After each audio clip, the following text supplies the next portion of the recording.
इसमें हम लोग कवर करने वाले हैं आपका वैन डी ग्राफ जनरेटर, है ना, कि वैन डी ग्राफ जनरेटर ये जो है इसका लेवल जो रहेगा क्लास 12 तक रहेगा। आप क्लास 12 बेसिस पे ये नोट्स के जैसा है, आप इसको बढ़िया से समझ सकते हैं, एग्जाम में आप इसको लिख भी सकते हैं। तो चलिए सबसे पहले देखने वाले हैं हम लोग इसका इंट्रोडक्शन, ठीक है। तो वैन डी ग्राफ जनरेटर क्या होता है? तो सिंपल सा और डिवाइसेस की तरह ये एक डिवाइस है, ठीक है, इसका अपना यूजेज होता है। तो सबसे पहले इसका हम लोग क्या पढ़ने वाले हैं, इसका पढ़ने वाले हैं हम लोग इंट्रोडक्शन। तो देखो Van de Graaff generator is an electrostatic high potential generator, ठीक है। ये जनरेटर तो है, ये जनरेटर तो है, किस चीज का जनरेटर है?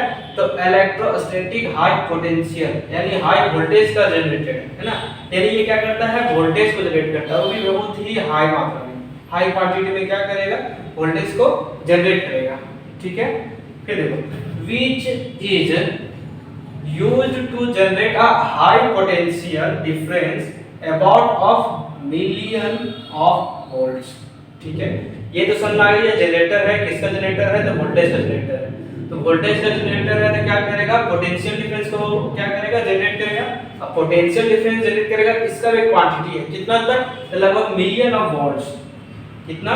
तो मिलियन ऑफ वोल्ट्स का पोटेंशियल डिफरेंस क्रिएट करने वाला, जनरेट करने वाला ये एक जनरेटर। यहाँ तक क्लियर हो गया कि ये क्या है सब, ठीक है। अब इसको डिस्कवर कौन किया, कौन खोजा है? तो it was designed by Robert Johnson Van de Graaff. देखो अब जो खोजा है, ठीक है, जो डिजाइन किया उसी का नाम क्या है? Van de Graaff.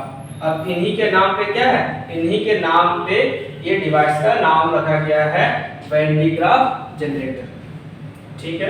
अब हम लोग क्या करने वाले हैं, इसका प्रिंसिपल देखेंगे, वैन डी ग्राफ का प्रिंसिपल। तो देखो it is based on the two principle. कौन सा टू प्रिंसिपल है जिस पे ये डिवाइस काम करता है समझेंगे। सबसे पहले the phenomenon of corona discharge. अब कोरोना डिस्चार्ज का फिनोमेना क्या होता है? तो देखो क्या है कि इस डिवाइस में, इस डिवाइस को एक टैंक में क्या किया जाता है? लॉक किया जाता है, बंद रखा जाता है, और इसमें क्या होता है? Nitrogen, mixing gas, air molecules डाला जाता है, ठीक है। अब ये डाला जाता है तो जब इसमें बहुत सारे चार्जेस हो जाते हैं, कोई भी चीज, कोई भी नुकीला चीज, जब कोई भी नुकीला चीज बहुत चार्ज हो जाता है तो इसका आसपास का एयर मॉलिक्यूल भी क्या हो जाता है? ये आयोनाइजेशन के कारण क्या होने लगता है? चार्ज होने लगता है, ठीक है। आसपास का एयर मॉलिक्यूल भी इस चार्ज के कारण क्या होता है? आसपास का एयर मॉलिक्यूल चार्ज होने लगता है। तो इसी चार्जिंग के प्रोसेस के दौरान क्या होता है? ये क्या होता है? एक फ्लैश लाइट प्रोड्यूस होता है। क्या होता है? एक फ्लैश लाइट प्रोड्यूस होता है। तो वही फ्लैश लाइट ही क्या करता है? कहलाता है कोरोना डिस्चार्ज। कोरोना मतलब एक तरह से लाइट, और डिस्चार्ज मतलब क्या होता है? चार्ज का यहाँ क्या हो रहा है? डिस्चार्ज हो रहा है ना, यानी यहाँ से चार्ज का ट्रांसफर हो जा रहा है, एयर मॉलिक्यूल में ट्रांसफर हो जा रहा है, इसलिए इसे क्या बोलते हैं हम लोग? Corona discharge. इसको और बढ़िया समझ लेंगे। दूसरा क्या प्रिंसिपल है कि when charges are given to hollow conductor, ठीक है। ये मेरा क्या है? यहाँ से लेकर के यहाँ तक जो है ये एक हॉलो कंडक्टर, यानी हॉलो मतलब खोखला, और कंडक्टर मतलब कि सिंपली ये क्या करता है? चार्ज को कंडक्ट करता है, ठीक। Conductor when charges are given to the hollow conductor then it is transferred and distributed equally over its outer surface. मतलब कि अगर गलती से कोई चार्ज यहाँ पे आ जाता है, यहाँ पे हर बार कोई चार्ज आ रहा है, तो ऐसे नहीं कि यहीं पे जमा हो रहा है, ये चार्ज क्या होता है? इक्वली डिस्ट्रीब्यूट कर जाता है, यानी कि पूरा इस स्फीयर में, इस कंडक्टर में क्या होता है? इक्वली रूप से क्या किया जाता है? डिस्ट्रीब्यूट कर जाता है। ये है मेरा सेकंड प्रिंसिपल, ठीक है। अब देखो कंस्ट्रक्शन। कंस्ट्रक्शन में हम लोग किसका किसका इस्तेमाल किए हैं? तो सबसे पहले इस स्फीयर का इस्तेमाल किए हैं, जिसका अपना कुछ रेडियस होगा, मान लेते हैं r, ठीक है। फिर क्या है? डी क्या है मेरा? Discharge tube. ये ट्यूब है, ठीक है, जो ग्राउंडेड है, ये डिस्चार्ज ट्यूब है। इसका इस्तेमाल हम लोग इस स्फीयर को डिस्चार्ज करने के लिए करेंगे, है ना। P1 और P2 क्या है?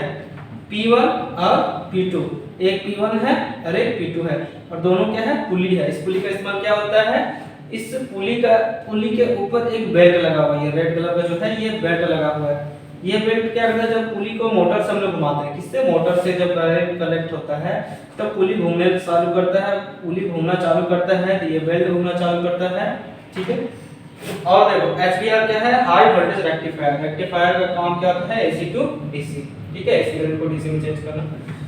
C1 C2 क्या है मेरा, मेटालिक कॉम, यानी कॉम मतलब तो हम लोग जानते करना होता है, लेकिन ये कैसा कॉम है, मेटल से बना हुआ कॉम है, ठीक है, कैसा कॉम है, तो मेटल से बना हुआ कॉम है। यहाँ पे एकदम क्लियर है। ये था मेरा कंस्ट्रक्शन, किस पे किसका इस्तेमाल किए हैं। ये मेरा इंसुलेटिंग स्टैंड है, जिसके जरिए ये स्फीयर खड़ा है। ये ऑलरेडी पॉजिटिव चार्ज है, इसके कारण क्या होता है, चार्ज इसमें यहाँ से क्या होता है, ये रिपेल कर जाता है, चार्ज मेरा इस तरह डिस्ट्रीब्यूटेड जाता है, ठीक है। तो अब देखते हैं हम लोग वर्किंग एंड थ्योरी कि कैसे मेरा ये डिवाइस काम करता है, ठीक है, काम करने का तरीका कैसा है। तो सबसे पहले हम लोग देखने वाले हैं कि यहाँ पे स्प्रे कॉम C1 मतलब क्या होता है, मेरा यहाँ से मेरा क्या होता है, पॉजिटिव चार्ज इस कॉम के जरिए इस बेल्ट पे फॉल करता है, यानी बेल्ट पे पॉजिटिव चार्ज गिर गया। अब यहाँ से क्योंकि ये बेल्ट मूव कर रहा है मोटर के कारण, तो ये पॉजिटिव चार्ज क्या है, यहाँ से लेकर के यहाँ तक आ जाएगा। वही चीज लिखा हुआ है कि क्या होता है, स्प्रे कॉम C1 is given to positive charge यानी positive potential with respect to the earth HVR, यानी HVR को जैसे कि अर्थ किया गया है उसके अनुसार, उसके रिस्पेक्ट में क्या करते हैं हम लोग, पॉजिटिव चार्ज इसको दिया जाता है C1 के थ्रू, बेल्ट को दिया जाता है। अब क्या होता है, now due to discharge in action of sharp point a positively charge electric beat is set up which spray the positive charge on belt, ठीक है। अब जैसे ही यहाँ पे पॉजिटिवली चार्ज आता है तो क्या होता है, यहाँ पे ये सारा प्लस चार्ज क्या होता है, बेल्ट पे फॉल करता है, एक विंड की तरह, एक हवा की तरह, मतलब कि फाइनली क्या होता है, सारा चार्ज ट्रांसफर होते जाता है इस बेल्ट पे।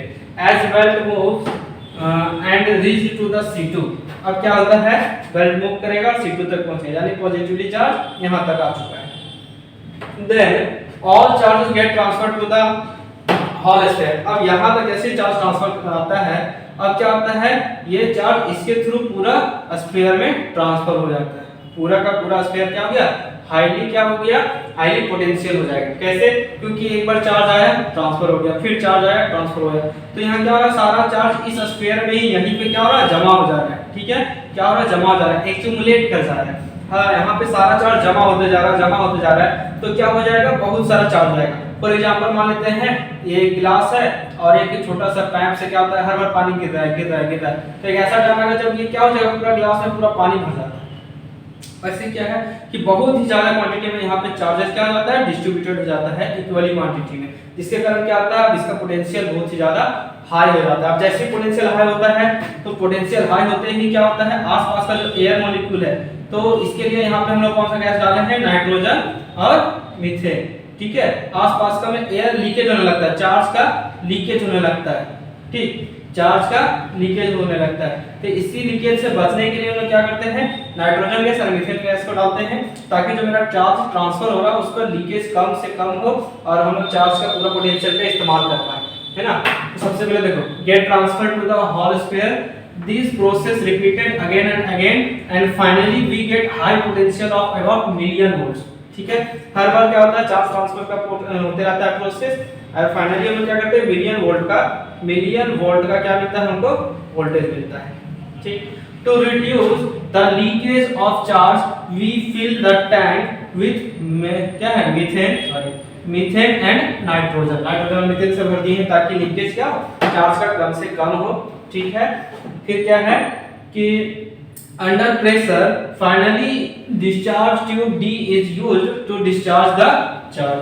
अब क्या होता है, इसका क्या इस्तेमाल होता है कि ये क्या होता है, यहाँ पे सॉर्स चार्ज जो होता है, यहाँ से इसके थ्रू में क्या करते हैं, इस ट्यूब को डिस्चार्ज ट्यूब के जरिए क्या करते हैं, डिस्चार्ज करने का काम करते हैं, ठीक है। नाम ही है इसका डिस्चार्ज ट्यूब, तो डिस्चार्जिंग एक्शन के लिए इस डिस्चार्ज ट्यूब का काम किया जाता है, ठीक है। तो यहाँ पे हम लोग मान लेते हैं कि जो चार्ज यहाँ पे पूरा फाइनली प्रोड्यूस हुआ था मिलियन अमाउंट में, तो क्या था, अमाउंट ऑफ जो चार्ज होता है मान लेते हैं Q, ठीक है, और R क्या है मेरा, रेडियस हो गया इस स्फीयर का।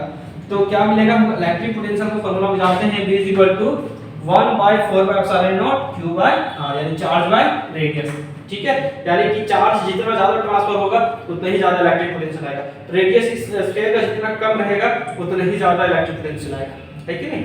फाइनली हम लोग यहाँ पे यूजेज लिखा है, तो यूजेज क्या है इसका, तो सबसे पहले क्या है कि to accelerate proton neutron, alpha particle. तो एक्सेलरेट यानी कि प्रोटॉन, न्यूट्रॉन ये सब जो पार्टिकल्स हैं, इस पार्टिकल को एक्सेलरेट करने के लिए हमको बहुत ही ज्यादा एनर्जी यानी पोटेंशियल का जरूरत पड़ता है ना। तो इस पोटेंशियल को हम लोग कहां से गेन करते हैं? इस पोटेंशियल को गेन करते हैं हम लोग इससे, वेन डी ग्राफ जनरेटर से। ठीक है, फिर बात आता है कि न्यूक्लियर फिजिक्स में न्यूक्लियर का स्ट्रक्चर पता करने के लिए, है ना, कि न्यूक्लियर फिजिक्स में हम लोग क्या करते हैं? न्यूक्लियर का स्ट्रक्चर पता करते हैं। कैसे पता करते हैं? न्यूक्लियर का स्ट्रक्चर पता करने के लिए उसका न्यूक्लियस का हमको स्टडी करना पड़ेगा, है ना। न्यूक्लियर का स्ट्रक्चर पता करने के लिए उसका स्टडी करना पड़ेगा। तो स्टडी कैसे करेंगे? उसमें हम लोग को हेल्प लेना पड़ता है इसका वेन डी ग्राफ जनरेटर का। फिर क्या है? तो मेडिकल लाइन में भी इसका इस्तेमाल होता है। कहाँ होता है? तो ट्रीटिंग इसका कैंसर में, ठीक है, यानी कि एक्सरे वगैरह, यानी कि एक्सरे प्रोड्यूस करने के लिए इसका इस्तेमाल होता है, एक्सरेट करने के लिए पार्टिकल को।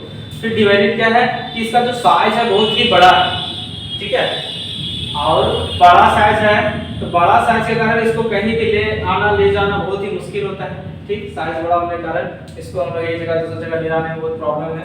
दूसरा क्या है? डेंजरस टू हैंडल, हैंडल करने के लिए डेंजरस क्यों है? ऐसा क्या खतरनाक बात है इसमें? तो इसमें यही खतरनाक बात है क्योंकि इसके पास एक हाई पोटेंशियल आ जाता है, और जैसे ही इसके पास हाई पोटेंशियल आता है, यहाँ हाई पोटेंशियल आते ही क्या होता है? चार्जेस बाहर की ओर क्या होने लगता है?